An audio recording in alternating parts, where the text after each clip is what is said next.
선인장이 전자파 차단 효과가 있다던데 사실인가요? 천년초랑 백년초랑 똑같은 건가요? 천년초는 유튜브 같은 데서 보면 보통 생으로 먹던데 익혀 먹거나 하면 안 되는 건가요? 본 것 같아요. 네. TV 앞에 쪽 나란히 있고. 그렇죠. 컴퓨터 앞에도 주로 이제 선인장 많이 갖다 봤어요, 놓고. 봤어요. 네. 그건 텔레비전하고 그 컴퓨터 못 가져가게 하려고. 아, 그래요? 다시 이제 선인장을. 그렇구나. 자, 과연 진실일지 오늘도 OX 퀴즈를 통해서 알아보도록 하겠습니다. 좋습니다. 저는 준비 다 됐습니다. 네. 그렇죠. 매번 틀리지만. 네, 심선아 선생님, 바로 문제 주시죠. 네, 첫 번째 문제입니다. 선인장은 전자파 차단 효과가 있다? 이거 뭐 그냥 찍는 거지 뭐 찍기야 이거. 하나 둘 셋. 네. 출연자 모두 오를 드셨습니다. 예전에 선물을 많이 받았어요. 컴퓨터 앞에서 일을 많이 한다고. 그렇죠. 예, 그러면 전자파 이제 차단 효과가 있으니까 작은 선인장을 놓고 해라. 맞아요. 오. 사무실 오픈하면 네네. 선인장부터 받았죠, 컴퓨터 앞에. 네. 이건 맞는 것 같아요. 오를 드셨는데 정답은 X입니다. 안타깝게도. 야 이거 진짜 사진바퀴다. 네, 사실은 전자파를 차단하는 효과는 과학적으로는 없습니다. 너무 실망하셨나요? 전 노트북 예전에 옮겨 다닐 때는 선인장도 같이 들고 다녔어요. 전자파 맞아. 때문에. 전자파 차단은 어떻게 하는 건가요? 그러니까 저도 이번 기회에 조금 자료를 찾아보니까 안타깝게도 전자파를 차단하는 것은 가장 원초적인 방법을 쓰는 수밖에 없더라고요. 그러니까 전자기기와 멀리 떨어지는 것이 가장 최선의 방법이라는 겁니다. 그러니까 적어도 한 1m 정도의 간격을 띄는 것이 가장 좋고요. 휴대폰도 직접 사용하는 것보다는 뭐 이어폰을 사용을 한다든가 아니면은 이제 전기요 같은 거 또는 뭐 전기 스토브 같은 걸 워낙 많이 사용을 하니까 조금 이렇게 좀 떨어뜨려 놓도록 이렇게 이제 생활에서 이런 노력들을 하는 게 가장 좋은 방법인 것 같아요. 와, 저는 전자레인지에 예를 들면 뭘 음식을 넣고 저는 들여다봐야 돼요, 이렇게. 네.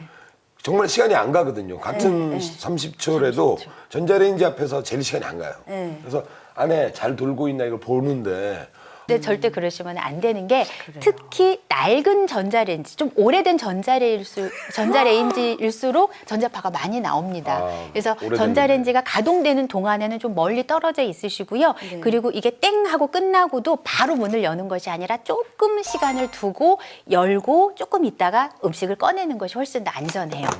그래요? 오, 그것도 몰랐네. 오늘 바로 꺼내는데. 맞아요. 어떨 때는 2초 남았을 때 성격 급해서. 똑같아요, 똑같아. 네, 자판기 커피도 그냥 미리 손 넣고 봤잖아. 받을 좀 돼가지고. 맞아요. 그래가지고 뜨거 이러고. 급하긴 참 마찬가지예요. 네. 어쨌든 이렇게 생활의 지혜를 또 배워갑니다. 자, 이번엔 두 번째 문제 주시죠. 네. 자, 선인장 열매를 어떤 것은 천년초, 또 어떤 것은 백년초라고도 부르는데요. 과연 이 천년초와 백년초 똑같은 것을 지칭하는 말일까요? 하나, 둘, 셋. 여기는 딜라이브. 아이. 저랑 선배님 X를 들고 우리 이유선이 네. O를 들었는데 당연한 건데 왜 그쪽으로 가셨나요? 아니죠. 음식에는 보통 이름이 여러 부르는 이름이 있어요. 다슬기만 해도 다슬기를 올갱이라 그러고 골불이라 그러고 네. 뭐 올뱅이라 그러고 네. 그다음에 고디, 고둥 이렇게 고랭이. 부르거든요. 다 알고 보면 다슬기잖아요. 네. 선인장 열매가 뭐 사실 우리나라 사람들이 그렇게 많이 바뀌었어요. 그러니까 결국에는 100년이나 1000년이나 네. 오래된 건 마찬가지고요. 오래 사는 거는. 그래서 백년초는 천년초다. 정말 이번에는 설득이 안 가는 이야기를 참 무슨 길게 설명을 하긴 하시네요. 했는데 무슨 설명이 저러나 하겠거든요. 평균 내서 한 500년 초 정도. 하고 일 없이 천하고 백하고 다르게 해놨을까? 그러게요. 이건 네. 당연히 노입니다. 노입니다. 천하고 백은 단위도 다르고 각각 이유가 있을 거라고 생각하는데 선배님도요? 그럼 뭐, 진짜 뭐 가시가 있네. 그러면 뭐 만두 했다가 뭐 여러 가지 다 만년초. 만년 자, 똑같아요. 알아보죠. 네, 정답은 X입니다. 여발. 네. 그렇죠. 자, 왜 그런데 천년초랑 백년초를 구분하기가 의외로 굉장히 어렵습니다. 제가 사진을 한 장 준비를 했는데요. 같이 빨갛긴 한데 가만 있어봐 이거 모르겠네요. 물어볼 수도 없고 같은 답답하네. 사진 아니에요? 같은 사진? 그래요. 선인장에 맺혀 있는 것도 똑같고 색깔도 똑같고. 맞아요. 예. 비슷해 보이지만 왼쪽이 백년초고 오른쪽이 천년초입니다.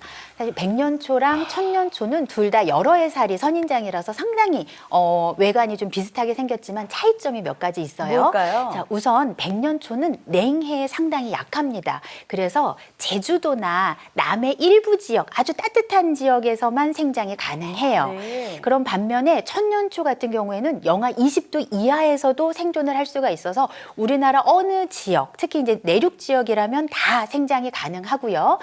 덕분에 이 천년초가 바로 오늘 주인공 고양시에서 활발하게 생산하는 특산품의 하나입니다. 그가 성장 환경 말고도 또 다른 차이점이 있습니까? 네, 이 천년초하고 백년초의 가장 큰 차이점 중에 하나가 바로 이제 먹는 방법인데요. 자, 백년초 같은 경우에는 껍질 부분에 약간의 독성이 있어서 이 줄기 부분은 섭취를 하지 않습니다. 네. 열매만 식용이 가능하고요. 네. 지금 보시는 천년초는 뿌리부터 줄기, 열매까지 모두 식용이 가능하다는 그런 특징이 있습니다. 근데 백년초에 그렇게 독성이 있는데 우리가 이제 보면 육안으로는 구분이 안 가잖아요. 열매만 보면. 네. 그럼 이제 껍질을 백년초 같은 걸 잘 구분해서 먹어야겠네요. 이제 일반적으로는 이제 우리가 만약에 판매를 한다면 그런 그 네임택들이 붙어 있으니까 꼭 확인을 하시는 게 좋고요. 열매도 사실은 자세히 보면 조금 구분이 갈 수 있어요. 다르겠죠. 자, 맛을 보면은요. 일단 맛이 백년초의 열매는 약간은 신맛이 좀 더 나고 천년초의 열매는 조금 더 단맛이 강한 것이 특징이고요. 색깔도 백년초는 둘 다 붉기는 붉지만 백년초는 좀 더 자줏빛에 가깝고 천년초는 약간 더 빨간 색깔에 좀 더 밝은 빨간 색깔에 좀 더 가까워요. 그리고 사실은 가시도 지금 보면은 네. 가시가 이렇게 손바닥만한 이렇게 이거 선인장 잎이 있잖아요. 잎의 가시가 백년초 같은 경우는 길게 있어요. 길게 하나가 이렇게 큰 가시가 나와 있는가 하면 지금 천년초 같은 경우에는 훨씬 더 잔가시가 한 구멍에서 여러 개의 잔가시가 이렇게 삐져 나와 있는 것들 약간 이런 차이점들이 있기 때문에 이런 것들을 보고 구분을 하실 수가 있습니다. 그러니까 이 우습게 보고 만졌다간 큰일 날 것 야, 같아요. 난 지금 이거 가시가 2개 정도 밖에. 이거 선배님 이거 가시 빼고 진행해야 되는 거 아닐까요? 아니야, 됐어. 아 그렇군요. 안 보이는 거 같았었는데 맞아요. 그냥 있었네. 이제 저는 조금 이야기를 듣고 나니까 알 것 같아요. 어떻게 구분해야 되는지. 자, 식용 선인장을 익혀서 먹으면 영양소가 파괴될까요? 자, 딜라이브 하면은 정답판 들어주세요. 여기는 딜라이브 하나, 둘, 셋, 짠. 짠. 모든 게 다 파괴되죠. 저- 어쨌든 조리를 전자파 하면. 앞에서는 모든 게 다 파괴되죠. 아니 뭐 어떤 음식이나 뭐 모든 채소류 특히 이제 마찬가지고 게다가 선인장은 워낙 뜨거운 데 사는데 그보다 더 뜨겁게 하면 네. 아무래도 그 마지막으로 버티고 있던 영양소들이 많이 파괴될 것 같아요. 그런데 저는 굉장히 실망입니다. 이유성님은 알 것 같았는데 멕시코 다녀오셨다면서요. 네네. 그 굉장히 많은 것들이 요리를 해먹는데 그럼 그분들은 다 영양소 없는 음식들을 드신다는 말씀입니까? 그래도 이제 먹기 데치고 좋도록 볶고 저 샐러드에다가도 넣고요. 저는 아니기 때문에 이분들이 즐겨서 요리를 한다고 생각합니다. 나름대로 뭐 인정. 예. 네. 자, 바로 그럼 정답 공개할까요? 자, 정답은 X입니다. 난 처양반 참. 제가 그동안 계속 퀴즈왕이었잖아요. 그러니까 아니 모범생이셨는데. 오늘 난 퀴즈 전문이었어. 오락전. 제가 오늘 왜 그러지? 선인장이랑 좀 안 맞나 봐요. 놀랍게도 선인장은 익혀도 영양소가 그대로가 아니라 익히면 영양소가 배가 될 수도 있습니다. 더 좋아질 토마토랑 수 있습니다. 당근하고 비슷하네 다. 그렇죠, 그렇죠. 어머. 지금 말씀하신 대로 그냥 사실은 생으로 드셔도 괜찮습니다. 생으로 드셨을 때도 뭐 그대로 이점도 있지만 익혔을 때 더 좋아지는 그런 영양소들이 있는데 대표적인 게 바로 플라보노이드 같은 항산화 물질이에요. 사실 플라보노이드 하면 우리가 콩에 많이 많이 들어있어서 건강에 다양하게 혈관에도 좋고 호르몬에도 좋고 뭐 혈액 건강에도 좋고 다양하게 뭐 신진대사에 좋다라는 것들이 잘 알려져 있는데 이게 항염증 작용도 있고 항암 작용도 있고 노화 방지 작용도 있고 항산화 이런 다양한 효능들을 가지고 있는데 이 플라보노이드는 익히게 되면 이 함량들이 더 늘어나는 특징이 있고요. 또 천년추에 많이 함유가 돼 있다고 제가 아까 설명드린 칼슘이라든지 식이섬유라든지 이런 것들은 열에 의해서 파괴가 되는 영양소들이 아니기 때문에 익혀서 다양하게 조리를 해서 드시면 더욱 좋은 식품입니다. 신기하네. 참 예. 놀랍네. 그러니까요. 영양이 가득하다니 이 식용선인장을 챙겨 먹어도 참 좋다는 생각이 들거든요. 그런데 이 식용선인장은 남녀노소 누구나 다 먹을 수 있는 거죠. 네, 그럼요. 식용이 가능하기 때문에 누구나 드셔도 되지만 이제 문제는 어떤 식품이든지 사람마다 반응은 조금씩 다를 수가 있습니다. 그래서 본인이 이제 처음 드시는 분들은 드시면서 본인의 반응을 보고 양이라든지 횟수 같은 것들을 좀 조절을 하시면 좋으실 것 같아요. 특히 이제 선인장 같은 경우는 대표적으로 아주 좀 찬 식품이라고 알려져 있기 때문에 평소에 좀 아랫배가 많이 냉하다 하시는 분들, 있어요. 배탈 설사가 좀 많다 하시는 분들은 조금 좀 주의해서 섭취하실 필요가 있고 또는 이제 너무 많은 양을 드시거나 하시게 되면 약간 복통이라든지 배탈 설사 같은 것들이 있을 수 있으니까 본인 몸에 잘 맞추어서 섭취를 하실 수 있으면 좋겠습니다. 갑자기 선인장에 애정이 가서 퇴근할 때 꽃집에 들러서 선인장 화분 하나 사갈까 하는 생각이 들 정도래요. 잘 키워서 함께 나눠 먹으면 어떨까?